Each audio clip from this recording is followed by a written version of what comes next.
Hi there, welcome to this video. This is Tina from tinahills.com, and today I am speaking about Game of Thrones. It's ending, yes, its characters, but from the lens of astrology. So let me explain to you a bit. Let's pick one character and then we move on, because I do intend to have paid content on my Uscreen platform where you can learn in greater depth about the Sun Moon Ascendant combinations, of the top characters. So Jon Snow, right? And I'm doing this completely off the top of my head. I don't have it planned. I have not written about it. I'm just doing it off the top of my head. So when I see Jon Snow and his character graph, so immediately the words Capricorn comes into mind for me. Okay, Capricorn. Now you might think that Capricorn is just the sign of the corporate or the boss, but no, Capricorn is actually the sign of discipleship. Okay, it is about us traversing, the soul traversing through different terrains and ultimately climbing the heights of awareness. Okay, and Capricorn, ruled by Saturn, is a very dry energy. It can be very compassionate, but it cannot express. All right, but this Jon Snow does not know. You know, we've seen from Ygritte, who said that Jon Snow does not know anything. Okay, so that I think is could be a Virgo trait. Okay, because Virgos are never sure. They can be sure, yeah, they're sure. They like to think they are, but they question themselves so much that they don't quite know what to do. So that there could be a mix of Virgo there.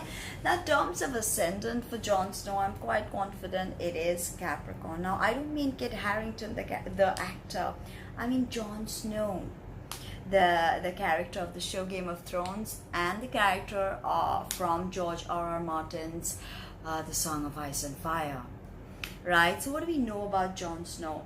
He starts off life as the bastard of Ned Stark, right? And we know that Catherine Tully hates him, and she thinks that when Ned went during Robert's rebellion, he found a mistress and bedded her and had a child with her, and now he's brought that child back because his mom died. So Jon Snow was born with this tremendous difficulty I would say Jon Snow was born with this wound about his mother. Okay, so mother is the moon, mother is also the fourth house. So Jon Snow definitely has an afflicted fourth house. Okay, his mother died when he was very young. So you could say that yes, his moon, where could his moon be? We know Lyanna Stark was his mom, who was actually in love with Rhaegar Targaryen, and it was not really Robert Baratheon who she loved. I mean, Robert just started a rebellion for nothing. So basically, we have this character of Lyanna Stark, and Lyanna Stark was a warrior. We know in this jousting tournament, she was a secret knight, and Aegon the Targaryen had thought that the secret knight was going to kill him, so he had sent Rhaegar after the secret knight. And when Rhaegar realized, and he of course followed this knight, and he realized that it was Lyanna Stark. And he fell in love with her, and after the jousting tournament, he handed this particular award not to his wife from Dawn, but Elia Martell of Dawn, but gave it to Lyanna Stark, which was very abnormal, because Lyanna Stark was already promised to Robert Baratheon, and there was and of course we know Rhaegar Targaryen was married. So now let us try and understand Lyanna Stark being a warrior, being I would say he has his moon in Aries. He has definitely his ascendant Capricorn and his moon in Aries, and his sun. So what do we say about his sun? Let's see, sun in Leo, I would say. Okay, why do I say that? I say that because Rhaegar Targaryen was a very flamboyant character, and he was the true king. He also actually wanted to oust his father, and he wanted his father to abdicate, and he wanted to usurp the throne because he knew that the Mad King had gone nuts. And so Rhaegar Targaryen was, in books, if you read about it, he was sensitive, he was artistic, he used to read, and then he became obsessed with the prophecies and the prophecy of Azor Ahai. So Leo definitely has that flamboyant side, and Rhaegar Targaryen, every visualization, long hair with that violet eyes and that absolute silver white long hair. So it fits with Leo, very flamboyant, the way he gave the garland or whatever it was to Lyanna Stark, and he made a show of his affection. That is very Leo. So coming from his heart, he fell in love with Lyanna Stark. It was not what Robert Baratheon spread. He actually started a rebellion for nothing, and he ousted the rule of the Targaryens. And of course, we know Jaime Lannister killed the Mad King, because the Mad King was going to set fire to all of Westeros. So this was kind of a no-show for Rhaegar. He was compassionate.